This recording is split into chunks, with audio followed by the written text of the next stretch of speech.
దేవుని పరిశుద్ధ నామమునకు ఘనత మహిమ ప్రభావములు కలుగునుగాక. హల్లెలూయా.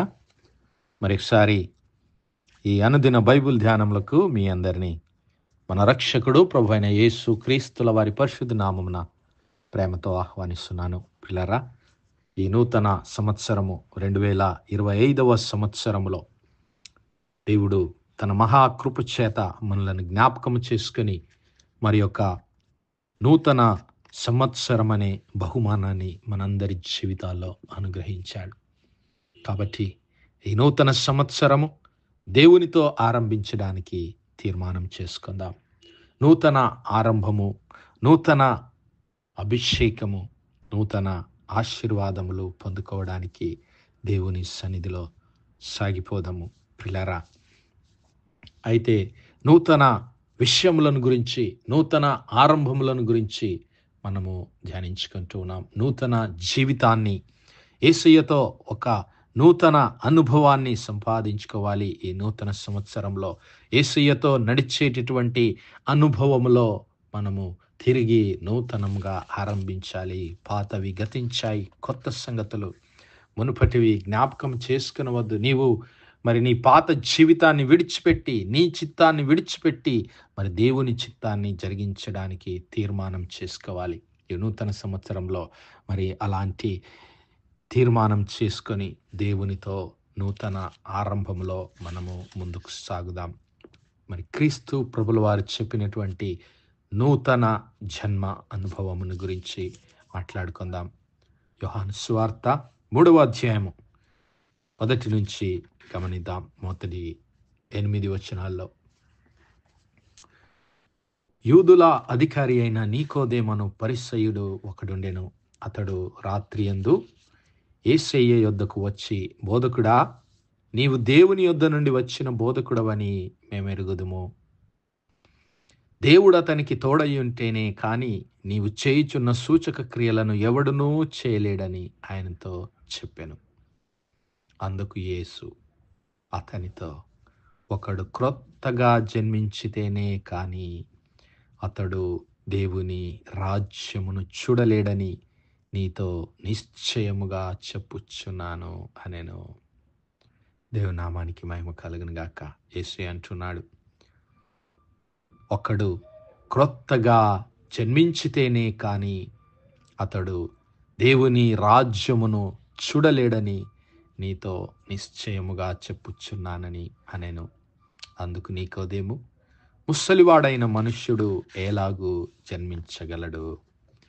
రెండవ మారు తల్లి గర్భమందు ప్రవేశించి జన్మించగలడా అని ఆయన అడగగా యేసు ఇట్లనెను, ఒకడు నీటి మూలముగాను ఆత్మ మూలముగాను జన్మించితేనే కాని దేవుని రాజ్యంలో ప్రవేశింపలేడని నీతో నిశ్చయముగా చెప్పుచున్నాను. శరీర మూలముగా జన్మించినది శరీరమును, ఆత్మ మూలముగా జన్మించినది ఆత్మయు నయ్యున్నది. మీరు క్రొత్తగా జన్మించవలెనని నేను మీతో చెప్పినందుకు ఆశ్చర్యపడవద్దు. గాలి తనకిష్టమైన చోటను విసురును, నీవు దాని శబ్దమును విందువే గాని అది ఎక్కడ నుండి వచ్చునో ఎక్కడికి పోవునో నీకు తెలియదు. ఆత్మ మూలముగా జన్మించిన ప్రతివాడును అలాగే ఉన్నాడు. దేవుని నామానికి మహిమ కలుగును గాక. ప్రియులారా, మరి 2025వ సంవత్సరంలో ఇదిగో నూతనముగా నూతన జన్మ అనుభవంలోనికి నీవు నేను నడిపించబడాలి. మరి ఆ యొక్క యూదుల అధికారి అయినటువంటి నీకోదేమనేటువంటి పరిసయ్యుడు, నిష్ట కలిగినటువంటి పరిసయ్యుడు, అర్ధరాత్రి అతడు రాత్రి అందు యేసు యొద్దకు వచ్చాడు. ఎందుకు? మరి దినములో అయితే అందరూ చూసి మరి నీవు యేసు క్రీస్తు ప్రభుల వారిని వెంబడిస్తున్నావు అని ఆయనను సమాజంలో నుంచి వెలివేస్తారని సమాజానికి భయపడి మరి ఆయన రాత్రి సమయంలో క్రీస్తు ప్రభుల వారిని కలవడానికి వచ్చాడు. అయితే ఆయన పలికినటువంటి మాటలు, బోధకుడా, నీవు దేవుని యొద్ద నుండి వచ్చిన బోధకుడవని మేమెరుగుదుము. హల్లెలూయా. దేవుని యొద్ద నుండి వచ్చిన బోధకుడవని మేమెరుగుదుము అంటున్నాడు. ఎందుకు? దేవుడు అతనికి తోడై ఉంటేనే కానీ నీవు చేయుచున్న సూచక క్రియలను ఎవడునూ చేయలేడని ఆయనతో చెప్పాను. హల్లెలూయా. క్రీస్తు ప్రభుల వారిని వారు గుర్తిస్తూ ఉన్నారు. మెస్సియాగా, మరి రబ్బీగా, ప్రభువుగా గుర్తిస్తూ ఉన్నారు. కానీ సమాజం ముందట ఒప్పుకునేటువంటి ధైర్యము వారికి చాలటం లేదు.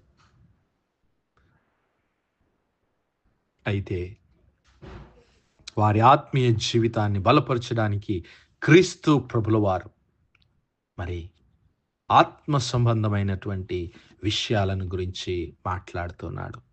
ఆ పరిసయ్యులు ఎక్కువగా మరి ధర్మశాస్త్రాన్ని బట్టి అక్షరానుసారమైనటువంటి జీవితములు జీవిస్తున్నటువంటి వారు. అక్షరము చంపును గాని ఆత్మయే జీవింపజేయునని క్రీస్తు ప్రభుల వారు వారికి బోధించడానికే ఆయన ఈ లోకంలోనికి వచ్చాడు.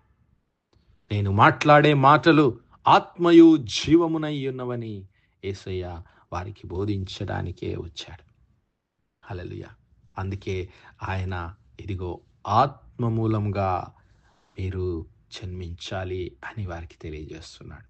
8వ వచనంలో ఆత్మ మూలముగా జన్మించిన ప్రతివాడు అలాగున్నాడు. ఎలాగూ గాలి తనకిష్టమైన చోట విసురును, నీవు దాని శబ్దము విందువే గాని అది ఎక్కడి నుండి వచ్చునో ఎక్కడికి పోవునో నీకు తెలియదు. హల్లెలూయా. ఆత్మ మూలముగా జన్మించిన ప్రతివాడు అలాగే ఉన్నాడు. అనగా దేవుని పరిశుద్ధాత్మ చేత నీవు నింపబడినప్పుడు నీ చిత్తము కాదు నీవు జరిగించేది, పరిశుద్ధాత్మ దేవుడు నిన్ను ఎక్కడికి నడిపిస్తే అక్కడికి వెళతావు. హల్లెలూయా. పరిశుద్ధాత్మ దేవుడు నిన్ను మరి ఏ కార్యము చేయడానికి ఆజ్ఞాపిస్తే ఆ కార్యములను మాత్రమే చేస్తావు. తండ్రి అయిన దేవుని చిత్తాన్ని నెరవేర్చడానికే నీవు జీవిస్తావు. నీ పాపపు స్వభావాన్ని, నీ పాత స్వభావాన్ని విడిచిపెడతావు. హల్లెలూయా. అదే కోరుకుంటున్నాడు యేసయ్య. అందుకే నికోదేముతో నికోదేము అంటున్నాడు, అయ్యా ఈ సంగతులు ఎలా సాధ్యం? 9వ వచనంలో ఆయన అంటున్నాడు, అందుకు నికోదేము ఈ సంగతులు ఎలాగు సాధ్యములని ఆయన అడుగగా యేసు ఇట్లా, నేను నీవు ఇశ్రాయేలు బోధకుడవై ఉండి వీటిని ఎరుగవా? మేము ఎరిగిన సంగతే చెప్పుచున్నాము, చూచిన దానికే నీకు సాక్ష్యం ఇచ్చుచున్నాము. మా సాక్ష్యము మీరు అంగీకరింపరని నీతో నిశ్చయముగా చెప్పుచున్నాను. ఆయన మరి మాట్లాడుతున్నాడు. పరలోకం ముందున్నటువంటి ఆ తండ్రి అయినటువంటి దేవుని సన్నిధానంలో ఆయన చూసినటువంటి మరి విషయాలను, దర్శనములను వారికి తెలియజేస్తున్నాడు. నేను చూసిన సంగతులే మీకు తెలియజేస్తున్నాను, కానీ మా సాక్ష్యాన్ని మీరు అంగీకరించరు. ఆ పరిశ్రయలకు ఉన్నటువంటి మరి హృదయ కాఠిన్యాన్ని బట్టి క్రీస్తు ప్రభుల వారి సాక్ష్యాన్ని వారు తృణీకరిస్తూ ఉన్నారు, అంగీకరించటం లేదు. ఎందుకంటే వారు భూ సంబంధమైనటువంటి సంగతులను గురించే ఆలోచిస్తున్నారు. వారు అక్షర సంబంధమైనటువంటి విషయాలను మీదనే మనసులు ఉంచారు, కానీ ఆత్మ సంబంధమైన విషయాలను, పరలోక సంబంధమైన విషయాలను వారు ఇంకా గ్రహించలేకపోతూ ఉన్నారు. అందుకే యేసయ్య అన్నాడు, భూ సంబంధమైన సంగతులు నేను మీతో చెప్పితే మీరు నమ్మకున్నప్పుడు పరలోక సంబంధమైనవి మీతో చెప్పిన ఎడల ఎలాగు నమ్ముదురు? మరియు పరలోకము నుండి దిగి వచ్చిన వాడే, అనగా పరలోకములో ఉండు మనుష్య కుమారుడే. హల్లెలూయా. ఆ క్రీస్తు ప్రభుల వారు ఆయన ఎక్కడుండేవాడు? ఆయన పరలోకములో ఉండే మనుష్య కుమారుడే. హల్లెలూయా. దేవుని నామానికి మహిమ కలుగును గాక. ఆ పరలోకములో ఉండే మనుష్య కుమారుడే తప్ప పరలోకమునకు ఎక్కిపోయిన వాడెవడును లేడు. దేవుని నామానికి మహిమ కలుగును గాక. ఆ క్రీస్తు ప్రభుల వారు ఈ నూతన సంవత్సరంలో నీవు నేను ఆత్మ మూలముగా జన్మించినటువంటి అనుభవంలోనికి నడిపించబడాలని కోరుకుంటూ ఉన్నాడు. అనగా పరలోక సంబంధమైనటువంటి విషయాలనే నీవు నేను జ్ఞాపకం చేసుకోవాలి. పరలోక సంబంధమైనటువంటి విషయాలను గురించి నీవు నేను ఆలోచించాలి. ఆ పరలోకమందున్నటువంటి ఆ తండ్రి అయిన దేవుని కుడిపార్శ్వమున ఆసీనుడైనటువంటి ఆ క్రీస్తు ప్రభుల వారిని గూర్చి నీవు నేను ఆశ కలిగి ఉండాలి. ఆయనను మరి పొందుకోవడానికి, ఆయనను కనుగొనడానికి నీవు నేను ఈ నూతన సంవత్సరంలో ప్రయాసపడదాం. రాత్రివేళ ఆ నికోదేము క్రీస్తు ప్రభుల వారిని కనుగొనడానికి వచ్చాడు. మరి నా సహోదరుడా, నా సహోదరి, నీ ఆశ ఏమిటి? ఈ 2025వ సంవత్సరంలో క్రీస్తు ప్రభుల వారిని కనుగొనాలని నీవు ఆశపడుతున్నావా? ఆయన ఎదుకు రావాలని నీవు ఆశపడుతూ ఉన్నావా? అయితే యేసయ్య అంటున్నాడు, ఇదిగో నీవు నేను పరలోక సంబంధమైనటువంటి విషయాలను గురించి ధ్యానించేటటువంటి వారంగా ఉండాలి. పరలోక సంబంధమైనటువంటి విషయాలపైనే మన మనస్సు పెట్టాలి. పరిశుద్ధుడైన పౌలు కొలస్సీ సంఘానికి రాసినటువంటి పత్రిక 3వ అధ్యాయం 1 నుంచి చదువుకుంటే, మీరు క్రీస్తుతో కూడా లేపబడిన వారైతే పైనున్న వాటినే, అనగా పరలోకమందున్న వాటినే వెదకుడి. అక్కడ క్రీస్తు దేవుని కుడిపార్శ్వమున కూర్చుండి ఉన్నాడు. హల్లెలూయా. అక్కడ క్రీస్తు ప్రభుల వారు దేవుని కుడిపార్శ్వమున కూర్చుండి ఉన్నాడు. పైనున్న వాటి మీదనే గాని భూ సంబంధమైన వాటి మీద మనస్సు పెట్టుకొనకుడి. ఏలయనగా మీరు మృతి పొందితిరి, మీ జీవము క్రీస్తుతో కూడా దేవుని యందు దాచబడి ఉన్నది.